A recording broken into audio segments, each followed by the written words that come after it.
আমাদের জন্য বাস্তবতাটা কি হতে পারে? মিলিটারি তো সে তো সমাজের বাইরে না, সে তো সমাজেরই একটা অংশ। সুইচটা আমার কাছে থাকবে, কোডটা আমার কাছে থাকবে, কিন্তু I will make it costly. আমি জনগণের এই ইউনিটিটা কিভাবে রাখবো? আমাকে সায়েন্স এডুকেশনে বিশাল ইনভেস্ট করতে হবে।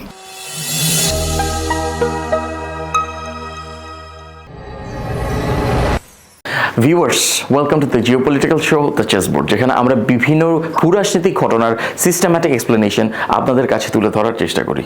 আমি আপনাদের হোস্ট ফরহান ইদ্দিশার খালেদ।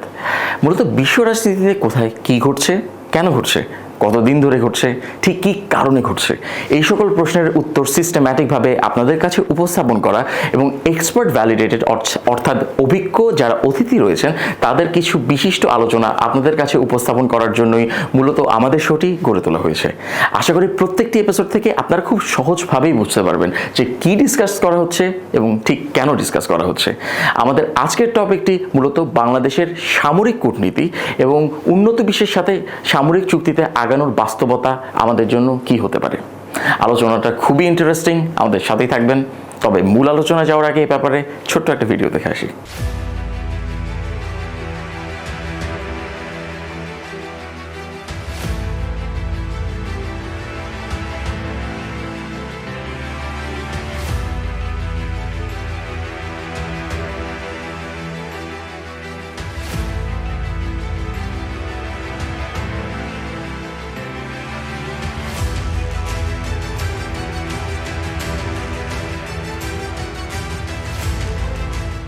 সুপ্রিয় দর্শক, আমাদের সাথে থাকার জন্য আপনাদের অসংখ্য ধন্যবাদ। আমার সাথে এই স্টুডিওতে উপস্থিত আছেন professor Imtiaz Ahmed. He is the executive director at the centre for alternatives. Sir, thank you so much এই এপিসোডে আমার সাথে থাকার জন্য। স্যার, এই এপিসোডের টপিকটা মূলত আমরা বাংলাদেশ সেন্ট্রিক রেখেছি, যেন আমরা বুঝতে পারি আমাদের ন্যাশনাল ইন্টারেস্টের পাশাপাশি আমাদের মিলিটারি ইন্টারেস্টটা কি। স্যার, মিলিটারি ইন্টারেস্ট কিংবা আমাদের যে সামরিক স্বার্থ, এই ব্যাপারে কথা বলতে আসলে কিন্তু সামরিক কূটনীতির ব্যাপারটাই আসে। কিন্তু আমাদের জনগণের মধ্যে কিন্তু সামরিক কূটনীতি সম্পর্কে তেমন আপনার জ্ঞান নেই। তো সহজ ভাষায় যদি জিজ্ঞেস করি, সামরিক কূটনীতি কি স্যার? যেই কূটনীতির মাধ্যমে সামরিক কাঠামো যেটা আছে, তারা শান্তির জন্য কি বলা হয়, শান্তির জন্য কাজ করবে, এটাই হলো মিলিটারি ডিপ্লোমেসি। মানে একটা হলো যে, কারণ সামরিক বাহিনীর একটা বড় দায়িত্ব থাকে যুদ্ধ মানে কনফ্লিক্ট নিয়ে, এটা হলো যে না, শান্তি নিয়ে। যেরকম এক্সাম্পল দিলে একটু আরও স্পষ্ট হবে, আমাদের যে পিস কিপিং যে ফোর্স, ওটা ওই মিলিটারি ডিপ্লোমেসির মধ্যেই পড়ে। আমি কতখানি ব্যবহার করতে পারছি সেটা আলাদা ব্যাপার, কিন্তু পিস কিপিং কাঠামো, তারপরে এই যে বিভিন্ন যে এক্সারসাইজ করা হয় বিভিন্ন দেশের সাথে, ওটাও মিলিটারি ডিপ্লোমেসি। এবং অনেক সময় হয় যে মিলিটারি বা অন্য দেশের মিলিটারির সাথে সম্পর্ক করার মধ্যে যে কাঠামো তৈরি করা, সেখানে মিলিটারি অফিসিয়ালদের একটা ভূমিকা থাকে।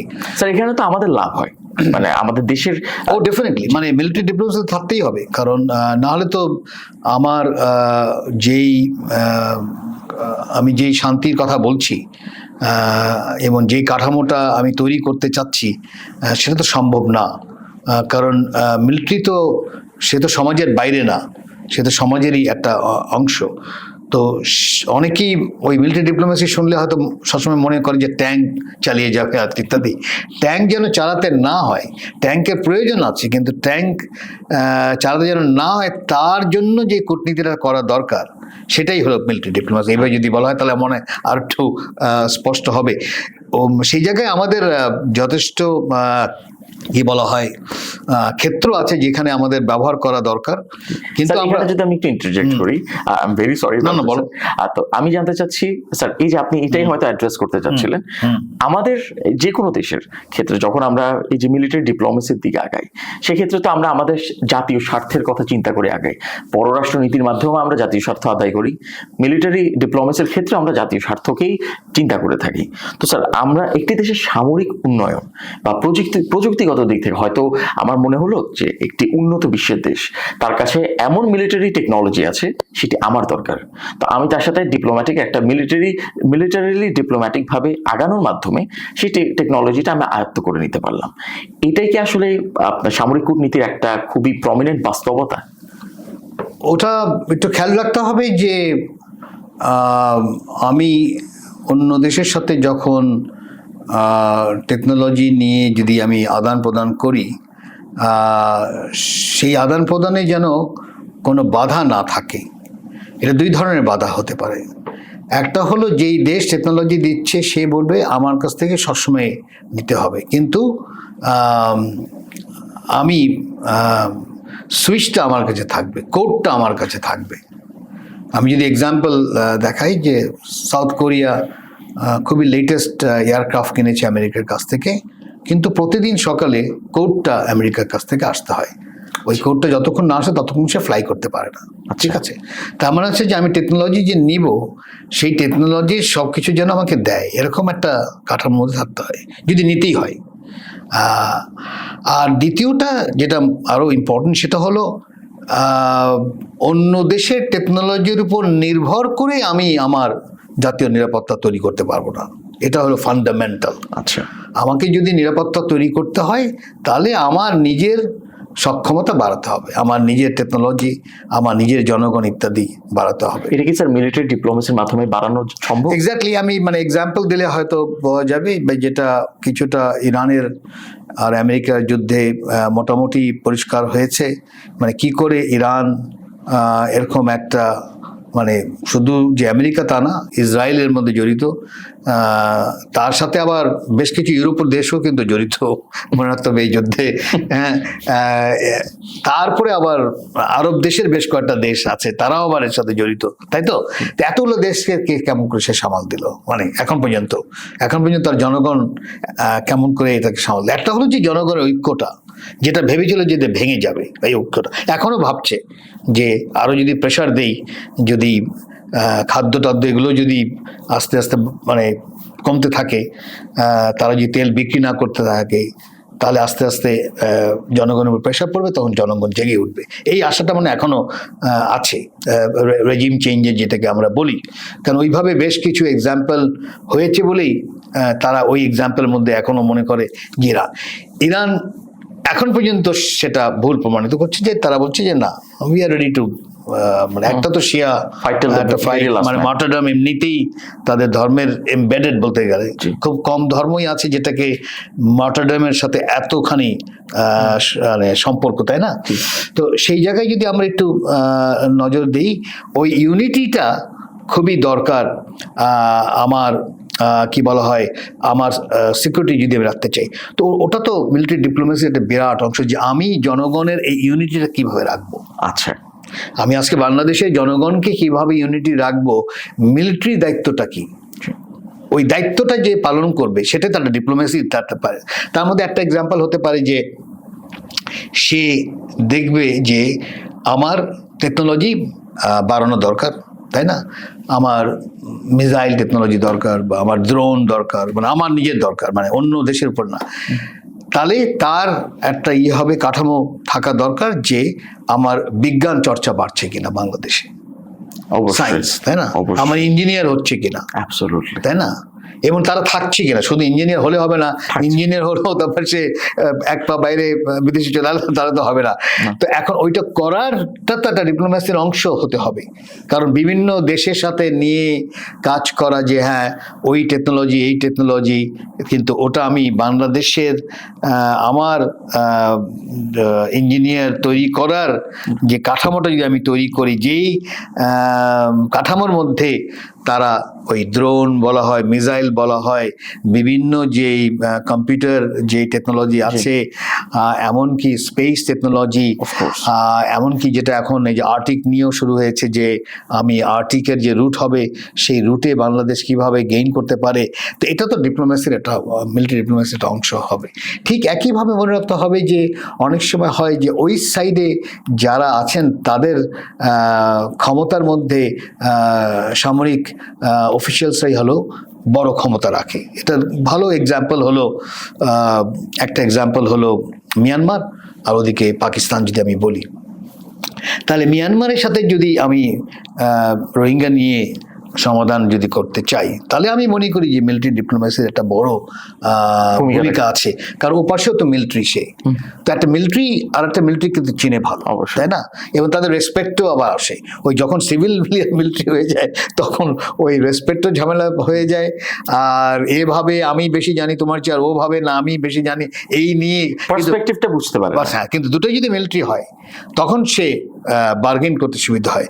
তো ওই জায়গায় যখন মিলিটারি ডিপ্লোমেসি হয়, মানে দায়িত্ব ঠিক একইভাবে আমি যদি পাকিস্তানও, যেহেতু সবাই বলা হয় যে ওখানে মিলিটারির একটা বড় ভূমিকা আছে, কোনো সন্দেহ নেই, এবং আমরা দেখছিও যে আর্মি চিফ বিশাল ভূমিকা রাখছে, তাই না? তার মানে হচ্ছে যে সে জায়গায়ও আমি কিভাবে সম্পর্ক তৈরি করব, সেখানেও মিলিটারি ডিপ্লোমেসির একটা রোল থাকে।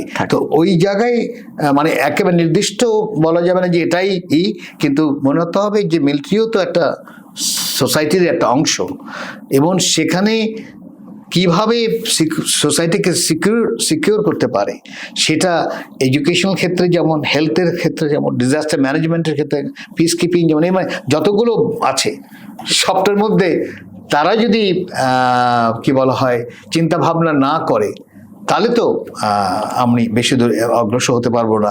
কারণ অনেকেরই ধারণা হলো যে মিলিটারির কাজও খালি ওই বর্ডার পাহারা দেওয়া, আর যুদ্ধ যদি হয় তাহলে ঝাঁপিয়ে পড়া। কারণ কিন্তু কাজটা হলো যুদ্ধ যেন না হয়, অবশ্যই এইটাই হলো কাজ। কিন্তু অনেকের ধারণা না, যুদ্ধই নাই তাহলে আমি তাকে রাখছি। আরে তাকে রাখা হচ্ছে এই কারণে যেন যুদ্ধটা না হয়।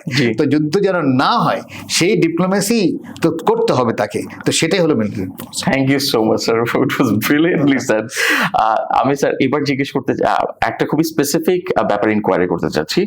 আমাদের প্রধানমন্ত্রী তারেক রহমান যখন ক্ষমতায় আসেন, তখন যুক্তরাষ্ট্র থেকে যে ডোনাল্ড ট্রাম্প শুভেচ্ছা বার্তা পাঠান, প্রেসিডেন্ট ডোনাল্ড ট্রাম্প, সেখানে তিনি স্পেসিফাই করে দিয়েছেন যে জিসোমিয়া এবং আকসা এই দুটি স্পেসিফিক মিলিটারি এগ্রিমেন্টে বাংলাদেশের সাথে আসতে তারা ইচ্ছুক, এবং সেখানে রেসিপ্রোকাল ট্রেডের কথা বলা হচ্ছিল। বাট এই দুটি আলাদা আলাদা মানে ইন্টেলিজেন্স এবং লজিস্টিক্স নিয়ে দুটি মিলিটারি এগ্রিমেন্টে আগাতে তারা বাংলাদেশের সাথে একটা ইন্টারেস্ট শো করেছে। তো হাইপোথেটিক্যালি যদি জিজ্ঞেস করি আপনাকে, বাংলাদেশ যদি এমন একটা মিলিটারি অ্যাসোসিয়েশনের দিকে আগায়, আমাদের জন্য বাস্তবতাটা কি হতে পারে? এর কয়েকটা দিক আছে। একটা হলো যে মনে রাখতে হবে যে আমার সেই কাঠামো তৈরি হয়েছে কিনা। যেই কাঠামোটা আমি যদি বলি সিঙ্গাপুরে আছে, বা সেই কাঠামোটা ইন্দোনেশিয়া আছে, বা মালয়েশিয়া আছে, বা ভারতেও করেছে, ওই কাঠামোটা যদি থাকে যে হ্যাঁ আমি একটা বড় কাঠামো তৈরি করে ফেলেছি, আমি এখন অ্যাফোর্ড করতে পারি অস্ত্র প্রযুক্তি এর মধ্যে কি বলা হয় অ্যাটেনশন দেওয়া, কিন্তু আমার তো রাস্তাঘাটই ঠিক নেই, আমার তো হেলথ সেক্টরই ঠিক নেই, আমার তো আমার এডুকেশনের যে অবস্থা, তাই না, মানে সাংঘাতিক বাজে অবস্থা, তাই না, আমার কোনো নামি দামি লাইব্রেরি নেই, মানে কোনো বলা যাবে না যে একটা ঠিক লাইব্রেরি যেটাকে বলা হয় সেই লাইব্রেরি আমার নেই। প্রাইভেট ইউনিভার্সিটির কোনো আলাদা লাইব্রেরি নেই, এতগুলো প্রাইভেট ইউনিভার্সিটি আমি শুনেছি 50টার উপরে। আমি অনেকবার তাদের বলেছি তা আপনারা সবাই মিলে একটা লাইব্রেরি করেন, মানে একটা বিশাল লাইব্রেরি করেন সবাই মিলে। আচ্ছা, হ্যাঁ, সবাই কন্ট্রিবিউট করে সবাই মানে 10 জন মিলেও যদি একটা বড় প্রাইভেট লাইব্রেরি, তো নেই আমাদের, নেই বিশাল লাইব্রেরি যেটা থাকা দরকার। মানে আমি যদি যে কোনো ডেভেলপ কান্ট্রিতে যদি দেখি বিশাল বিশাল লাইব্রেরি, তাই না, তো সেই জায়গায় ওই কাঠামোই নেই। আমি এখন অস্ত্রের মধ্যে যদি আমি আমার ফান্ডটা চলে যায়, তাহলে আমি ওগুলোকে তো ওগুলো করা যায়, এটা একটা দিক। আর একটা দিক হলো যে হ্যাঁ আমাকে যদি জেসমিয়া আকসা করতে হয়, তাহলে আমি সবার সাথেই জেসমিয়া আকসা সবার সাথে করবো, একই জিনিস, কোনো স্টিপুলেশন থাকবে না যে আমার একটা দেশের সাথে না। ওটা মানে আমেরিকাকে বলা যে হ্যাঁ ভেরি গুড, খুবই সুন্দর তোমার জেসমিয়া, আমরা সফিস্টিকেটেড ওয়েপন্স, কিন্তু আমি আমি এই ওয়েপন্স কি করবো আমিও জানি না, তুমি আমাকে বিক্রি করতে চাচ্ছ। আচ্ছা, অনেক সময় আবার তারা বলে যে না তোমরা তো পিস কিপিং এ আছো, তো পিস কিপিং এ তো অনেক ধরনের ওয়েপন্স দরকার, সেগুলো কেনাকাটার জন্য সুবিধা হতে পারে। তো সেটা অন্য চ্যানেলে করা যায় কিনা আমি জানি না, সেটা যারা সামরিক বাহিনীর লোক তারা হয়তো ভালো করে জানবে। কিন্তু মনে রাখতে হবে যে আমেরিকা ইরানের যুদ্ধের এই যে হলো, এতে বড় ধরনের পরিবর্তন আসছে স্ট্র্যাটেজির ব্যাপারে। মিলিটারি Of স্ট্র্যাটেজির course, ব্যাপারে। of course. মানে আগে যেরকম ছিল একটা এয়ারক্রাফট ক্যারিয়ার দরকার, এখন দেখা যাচ্ছে যে ওটা একটা লাইবিলিটি। আগে দেখাচ্ছিল যে মিলিটারি বেস দরকার, এখন তো ওটা লাইবিলিটি যে না থাকাই ভালো। না থাকাই ভালো। এখন দেখা যাচ্ছে যে না, অত নিউক্লিয়ার ওয়েপন্সও দরকার নেই। আমার মিসাইলস আর ড্রোন যদি থাকে, আর আমার যদি উপরে স্যাটেলাইট থাকে টাইমিং হিসাবে, আমি আর মাইক্রোচিপস যদি আমি রাখতে পারি সাথে, তাহলে আমি অ্যাটলিস্ট যেই দেশ আমাকে আক্রমণ করছে তার আক্রমণটাকে আমি কস্টলি করে ফেলতে পারি। অবশ্যই। আমি হয়তো জিতবো না, মানে ইরানের স্ট্র্যাটেজিটা কি, জেতার তো প্রশ্ন উঠছে না, সে জানে সে আমি জিততে পারবো না, কিন্তু I will make it costly. এই তো ব্যাপার। তো সেই কাঠামোটা তো আমি মনে করি কি অনেক যারা বর্তমান যেসব রাষ্ট্র আছে তারা ভালো করেই এটাকে দেখবে এবং তারাও পরিবর্তন করবে। তো সেই হিসাবে বিংশ শতাব্দীতে বা তার আগের শতাব্দীতে যেই স্ট্র্যাটেজি ছিল, সেই স্ট্র্যাটেজি দিয়ে কিন্তু আর আমার মিলিটারি রাখা যাচ্ছে না। অন্য কথায় আমাকে সায়েন্স এডুকেশনে বিশাল ইনভেস্ট করতে হবে, তাই না? তো ওই জায়গায় যদি আমি একটু যাই, তাহলে আমার দেখা যাচ্ছে যে আমার এই আকসা আর কি বলে জেসমিয়া করতে হলে আমার প্রয়োজন প্রথমে হলো ওই সায়েন্স এডুকেশন স্ট্রাকচারটা তৈরি করতে। তা আমার তো সেই সক্ষমতাই নেই। আর তারপরে আমার সায়েন্টিস্ট তো দেশেই থাকে না, আসলে একটু সময় পেলে তো আমেরিকা চলে যাচ্ছে বা অন্য দেশে চলে যাচ্ছে। তো ওই কাঠামোটা যদি হয়, তখন আমি মনে করি যে এটা করার কোনো ঝামেলা নেই। কিন্তু খালি আমি একটা দেশের সাথেই করব, অন্য দেশের সাথে আমি করব না, ওই ধরনের যদি থাকে না, অন্য দেশের সাথে তুমি করতে পারবে না, তাহলে তার হবে না।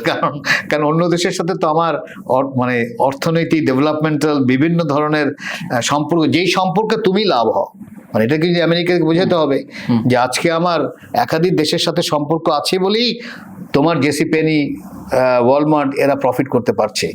কিন্তু ওটা যদি না হয় তাহলে তো পারবো না। এখন আমি কথা মানে একটা এক্সাম্পল দিলে হয়তো হবে। এখন আমাদের প্রধানমন্ত্রী যাচ্ছে চীনে যাচ্ছে, স্বাভাবিকভাবে আমাদের একটা আশা থাকবে যেন এই সফরে একটা ইভি কারখানা যেন বাংলাদেশে হতে পারে। অফকোর্স সেটা BYD হোক আর যাই হোক, তাই না? যদি ইন্দোনেশিয়ায় যদি থাকতে পারে ইভি কারখানা চাইনিজদের করা, তাহলে বাংলাদেশে কেন একটা ইভি? কারণ আমি জানি যে ইভি হলো আমার ফিউচার, একদম ক্লিয়ার কেস, তাই না? আমার নালে আমি তো এনার্জি, আমি দেখছি যে ঝামেলা আছে, তো আমার ইলেকট্রিক ভেহিকেলটা একেবারেই এখন আমি ইলেকট্রিক ভেহিকেল খালি আমি কি বলে আমদানি করতে হবে, কারণ আমি তো এখানেই বানাতে, এখন এটা বানাতে হলে আমার ইঞ্জিনিয়ার দরকার। অবশ্যই, তাহলে ইঞ্জিনিয়ারও থাকবে, কারণ ইঞ্জিনিয়ার তো কাজই পাচ্ছে না, তাই না? তো এই চুক্তিটা যদি এখন আমি করতে যাই, সেখানে যদি কেউ বাধা দেয় না, তুমি ওই চুক্তি করতে পারবে না, তাহলে আর বলবে না, আমার যদি ইলেকট্রিক এনার্জির ঝামেলাটা যদি আমি না কমাতে পারি, তাহলে তোমার প্রফিট তো হবে না, বরং আমি যদি ইভি কারখানা এখানে করতে পারি, তাহলে তোমারও লাভ। অবশ্যই, তাই না? সেই জায়গায় আমার মনে হয় জিনিসটা কি বলা হয়, যদি আমরা একটু নজর দিই, তাহলে এই জেসমিয়া বলা হয়, আকসা বা আরো অনেক কিছু আছে যেটা তারা সিঙ্গাপুরের সাথে করেছে অনেক আগে থেকে, 80 দশকে। যেই ভারতের সাথেও যদি আমরা দেখি যে ভারতের সাথে যে চুক্তি হয়েছে, সেই ভারত আবার রাশিয়ার সাথেও বড় সম্পর্ক আছে, সামরিক সম্পর্ক। সিঙ্গাপুরেরও স্ট্র্যাটেজিক পার্টনারশিপ আছে চীনের সাথে। আবার আমেরিকার একটা বড় কি বলা হয় কাঠামো আছে সিঙ্গাপুরের সাথে। তো আমার ওই সবার সাথে রাখার যে কাঠামোটা, সেটা রেখে যদি আমি করি, তাহলে আমার মনে হয় না কোনো সমস্যা আছে। আচ্ছা স্যার, খুবই সুন্দর করে বললেন। এবং এখানে আমি একটা কথা বলতে চাচ্ছি, আপনি যেহেতু চায়নার কনসেপ্টটা তুলে ধরলেন যে আমরা এখানে কেন একটা ইলেকট্রিক ভেহিকেলের ম্যানুফ্যাকচারিং এর জন্য একটা ইন্ডাস্ট্রি গড়ে তুলতে পারি না। এই যে স্যার, আমরা যখন শেনজেনের কথা শুনি অথবা সিলিকন ভ্যালির কথা শুনি, আমরা কিন্তু খুবই বিস্ময়ের সাথে চিন্তা করি যে আমি একদিন সেখানে যাব বা সেখানে আমার কাজ করার মতো একটা সক্ষমতা এবং একটা অপরচুনিটি আসবে। আমি কেন আমার দেশের শেনজেনের মতো একদম সেই স্কেলে না হোক, বা তার একটা এলিমেন্ট আমি রাখতে পারি, এক্স্যাক্টলি সিলিকন ভ্যালির একটা এলিমেন্ট আমি রাখতে পারি, তাহলে তো আমার দেশের যারা ট্যালেন্ট তারা হচ্ছে পশ্চিমা বিশ্ব না, সে হয়তো এটাই কনসিডার করবে আমার গ্রাজুয়েশন এবং পোস্ট গ্রাজুয়েশন ডিগ্রি শেষ, আমি আমার দেশে এমপ্লয়মেন্ট পাবো এবং অ্যাডভান্সড এমপ্লয়মেন্ট পাবো। না, এটা বড় আকারেই দরকার। মানে আমি তো মনে করি বিভিন্ন যে বিশ্ববিদ্যালয় আছে সেখানে ফ্যাকাল্টি অফ ইভি থাকা দরকার, বা faculty of drone and missile technology থাকা দরকার, তাই না? তাহলে এই ইঞ্জিনিয়ার যারা হবেন ওখানে তখন বুঝবে যে না, আমার এখানে একটা কি বলা হয় এমপ্লয়মেন্টের অপরচুনিটিও আছে, এটা যা আমি শিখছি সেটা নিয়ে আমি একটা কারখানাও করতে পারি। আমাদের কথা হচ্ছে যে আমাদের নলেজ আর বিজনেসের সাথে সম্পর্কটা কিন্তু অত মানে গাঢ় না, মানে ডিপার না, তাই না? আমাদের নলেজ একদিকে যাচ্ছে আর বিজনেস আবার আর দিকে যাচ্ছে, কিন্তু এই দুটোকে তো একসাথে আনতে হবে, তাই না? এবং তখন দেখা যাবে যে বিজনেস লোকরাই কিন্তু ওই ফ্যাকাল্টির উপর ইনভেস্ট করবে।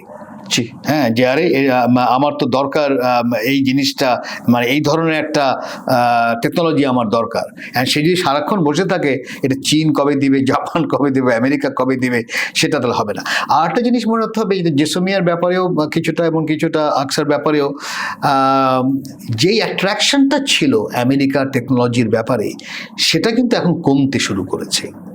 হ্যাঁ, আমরা যদি মানে প্যাটেন্ট দেখি, এবং প্যাটেন্টের এটা ইন্টারনেটে পাওয়া যায়, গ্লোবাল প্যাটেন্টের যে ইন্ডেক্স, যেখানে ইনোভেশন কোন দেশ বেশি করে ইত্যাদি, এখন কিন্তু আমেরিকা নাম্বার 1 না, বেশ কয়েক বছর ধরে চীন নাম্বার 1 হয়ে গেছে। আমি ভুল হতে পারে, কিন্তু আমি লাস্ট যখন দেখেছিলাম সে 3 নম্বরে চলে এসেছিল, তাই না? তো ইউরোপ তো স্যার আরো নিচে এখন। হ্যাঁ, এক্স্যাক্টলি। তো আমার কথা হচ্ছে যে ওইটাও খেয়াল রাখা দরকার যে আমি এমন সময় যে সময় করলাম যেখানে টেকনোলজি আবার অন্য দেশ অনেক উপরে চলে গেছে, তাহলে তো আমার কোনো লাভ হবে, তাই না? এবং যেই জিনিসটা আমরা পাকিস্তান ইন্ডিয়ার যুদ্ধের মধ্যে দেখলাম, যে কেন পাকিস্তান রিলেটিভলি ভালো করতে পেরেছিল, যেটা রাফায়েল উঠতেই পারেনি, যে ফ্রেঞ্চ ক্যারিয়ার, কারণ পাকিস্তান চাইনিজ টেকনোলজি ব্যবহার করছে, তাই তো? এক্স্যাক্টলি। এবং চাইনিজদের সাথে একটা সুবিধা হচ্ছে যে চাইনিজরা ওই কোডটা রাখে না, মানে ইউ গো অ্যান্ড ওটা যদি তুমি নিজেও ডিসেম্বল করে নিজে নিজে করতে পারো, আমার কোনো নেই, মানে ওটার ওই লিঙ্কটা কিন্তু না। হ্যাঁ, there's more latitude. হ্যাঁ, there's more difference, কারণ ওই যে প্রফিট মেকিংটা আরো অত ইম্পর্টেন্ট না, কারণ এখানে প্রফিট মেকিং আছে, কোডটা রাখা হচ্ছে কেন? যতবার তুমি কোড চাচ্ছ একটা প্রফিট হচ্ছে, আর ও তার সেই তার স্ট্রাকচারটা আবার ডিফারেন্ট যেহেতু। হ্যাঁ, তো সেই হিসাবে পাকিস্তান কিছুটা ইম্প্রোভাইজ করে চাইনিজ টেকনোলজি ব্যবহার করে সে মোটামুটি একটা সক্ষমতা দেখাতে পেরেছে, তাই তো? তো আমাকে যদি ওই জায়গায় যেতে হয়, এবং পাকিস্তান কিন্তু এখন সেম টেকনোলজি ইউজ করে সৌদি আরবে আপনার এক্সপোর্ট করছে। এক্স্যাক্টলি। তো আমাকে যদি ওই টেকনোলজির ব্যাপারটাই যদি জেসমিয়া আর আকসা হতে পারে, এবং তাই আছে, হ্যাঁ, তাহলে আমাকে ওইটাও চিন্তা করতে হবে যে তুমি কি এখন লেটেস্ট কিনা, কারণ এখন তো টেকনোলজিও চেঞ্জ হয়ে গেছে, তাই না? সেই জায়গায় টার্কিও উঠে এসেছে, কোনো সন্দেহ নেই। তো আমার কাছে মনে হচ্ছে যে আমাদের কি বলা হয় নজরও বড় রাখা দরকার, এবং সবচেয়ে যেটা ইম্পর্টেন্ট সেটা হলো কোনো কমোডিটির ব্যাপারে আমরা যেন ডিপেন্ডেন্ট না থাকি কোনো একটা দেশের উপরে। কারণ আমাদের সমস্যা হয়ে গেছে, একটা হলো রেডিমেড গার্মেন্টসের একটা আগে ছিল এইড ডিপেন্ডেন্ট, আমরা একটা দেশ ছিলাম, ওইটা এখন ট্রেড ডিপেন্ডেন্সিতে পড়ে গিয়েছি। যদিও একসময় 80% আমরা কি বলা হয় মানে ওয়েস্টার্ন ওয়ার্ল্ডে যেত, ওইটা কমতে কমতে মনে হয় 20% নেমে এসেছে। তা আমি সবসময় বলি এটা 5 to 7% নিয়ে আসতে হবে। মানে যত ডাইভার্সিফাই থাকবে, যত আমার ডিপেন্ডেন্সিটা কমে আসবে কোনো একটা আইটেমের ব্যাপারে, এটা চীনের ব্যাপারেও যেটা সত্য, এটা রাশিয়ার ব্যাপারেও তাই, আমেরিকার ব্যাপারেও তাই, সব কোনোটাই কিন্তু আমি ফুলি ডিপেন্ডেন্ট যেন না হই, ওরকম একটা কাঠামো তৈরি করা দরকার। কিন্তু ওটা করতে গেলে বড় যে জিনিসটা দরকার সেটা হলো যে আমার একটা কি বলা হয় একটা সিস্টেমের মধ্যে নিয়ে আসা, এবং ওই সিস্টেমের একটা না বলে পারছি না, সেটা হলো আমার 2 পা ওই সিস্টেমের ভিতরে যেন থাকে, 1 পা যদি বাইরে থাকে সেটা সম্ভব না, তাহলে আমি মার খেয়ে যাব। সেই জন্য আমার মনে হয় যে জেসমিয়া বলা আকসা সবই কোনোটাই ঝামেলা না, কিন্তু আমার সেই সক্ষমতাটা হয়েছে কিনা, আমার 2 পা বাংলাদেশে আছে কিনা, এগুলো দেখা দরকার। Thank you so much sir. আমি লাস্ট কোয়েশ্চেনটা করতে যাচ্ছি, বাংলাদেশ কিন্তু শুরু থেকে it is a friendly nation, আমরা বন্ধু ভাবাপন্ন একটি দেশ। তো আমরা আমাদের ডিফেন্স প্রকিউরমেন্টের ক্ষেত্রে কিন্তু একটা ভার্সেটাইল অ্যাপ্রোচ ফলো করে এসেছি। আমরা চায়না আমাদের খুব বড় একটা ডিফেন্স পার্টনার, সেখানে তুরস্ক রয়েছে, সেখানে রাশিয়া রয়েছে, তারপরে স্যার সেখানে হচ্ছে আমরা খুব রিসেন্টলি জাপানের সাথে একটা ডিফেন্স এগ্রিমেন্টে গিয়েছি এই ফেব্রুয়ারিতে খুব সম্ভবত। তো সেখানে বলা হচ্ছিল যে বাংলাদেশে একটা ইন্ডিজিনাস ড্রোন প্রোডাকশন ক্যাপাসিটি তৈরি করতে করতে তারা সহায়তা করবে।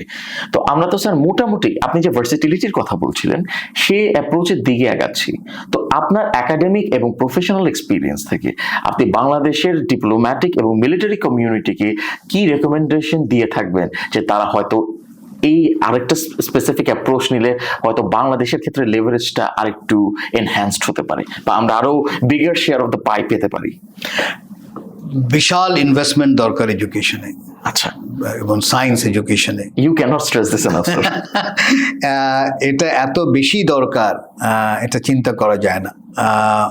মানে যেই কারণে Panasonic was the first multinational জাপানের যে চায়নাতে ইনভেস্ট করেছিল, দে ওয়ার দ্য ফার্স্ট।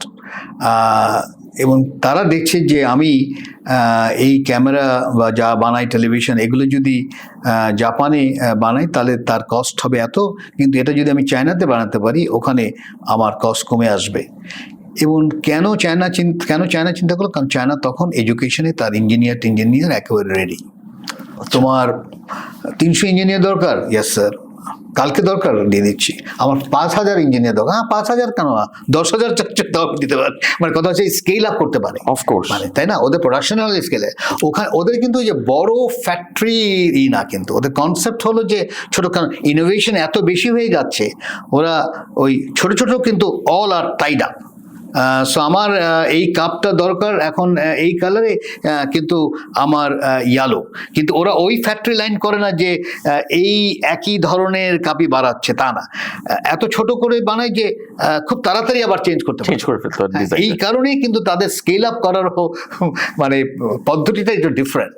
তো আমি যদি ওইভাবে কিছু দেখি, তাহলে ওই এক্সাম্পলগুলো দেখি, তাহলে বোঝা যাচ্ছে যে বাংলাদেশের আমরা ওই এডুকেশনের যে বড় ইনভেস্টমেন্ট এবং এডুকেশনের সাথে সিকিউরিটির সম্পর্কটা তৈরি করা, বা সায়েন্সের সাথে আমার ন্যাশনাল সিকিউরিটি সম্পর্কটা তৈরি করা, ওই জায়গায় আমরা এখনো যেতে পারিনি।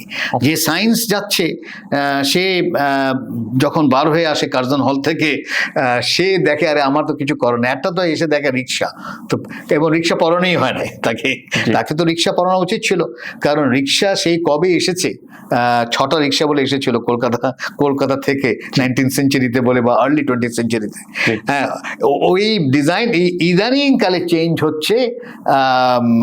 এখন তো ইলেকট্রিক ব্যাটারি রান, হ্যাঁ, তাও এখানে অনেকে বলে করে চায়নার একটা ইনফ্লুয়েন্স আছে ইত্যাদি।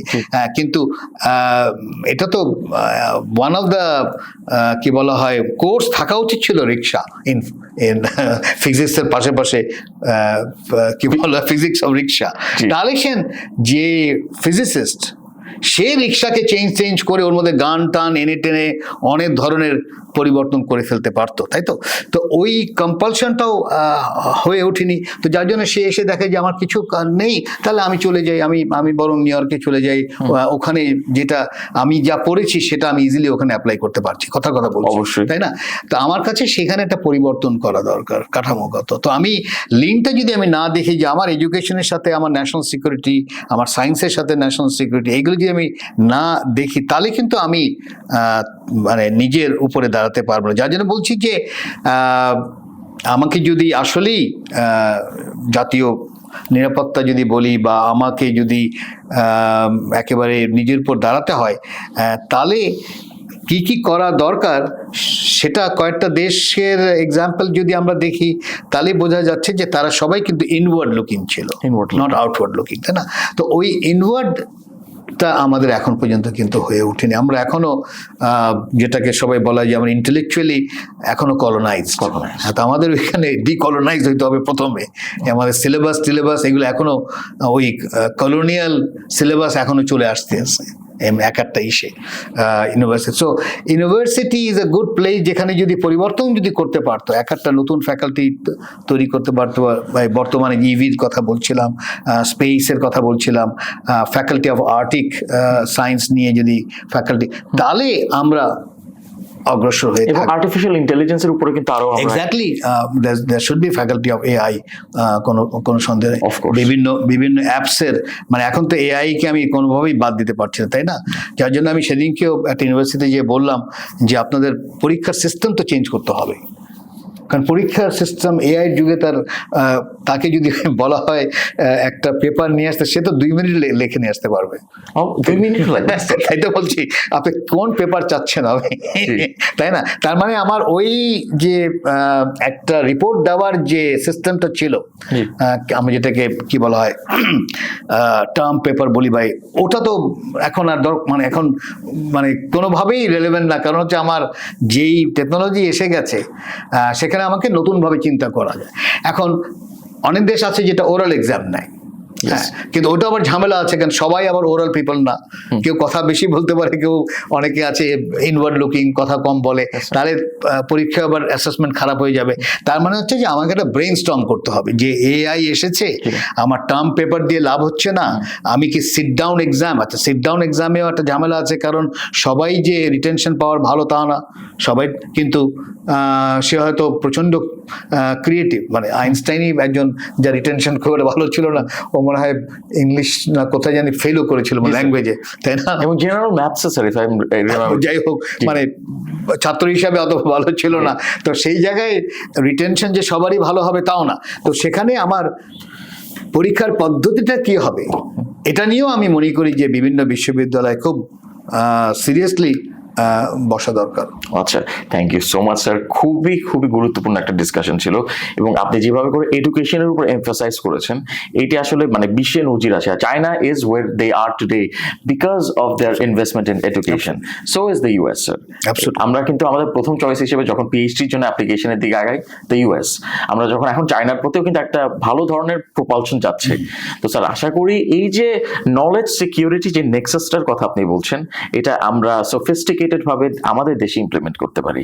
I thank you so much for coming on my platform sir. Thank you. সুপ্রিয় দর্শক, আপনাদের কেমন লেগেছে অবশ্যই জানাবেন। খুবই খুবই গুরুত্বপূর্ণ একটা ডিসকাশন আমরা আজকে আপনাদের সামনে তুলে ধরার চেষ্টা করেছি। আমাদের ভিডিওগুলো ভালো লেগে থাকলে অবশ্যই আমাদের পেজে গিয়ে লাইক এবং সাবস্ক্রাইব করবেন, এবং আমাদের ভিডিওগুলোতে কমেন্ট করে জানাবেন ঠিক কী ধরনের ভিডিও আমাদের কাছ থেকে চান, আমাদের ভিডিওগুলো কিভাবে আপনারা রিসিভ করছেন, এবং আপনাদের ফ্রেন্ডস এবং ফ্যামিলির সাথে শেয়ার করবেন। আনটিল নেক্সট টাইম, আসসালামু আলাইকুম।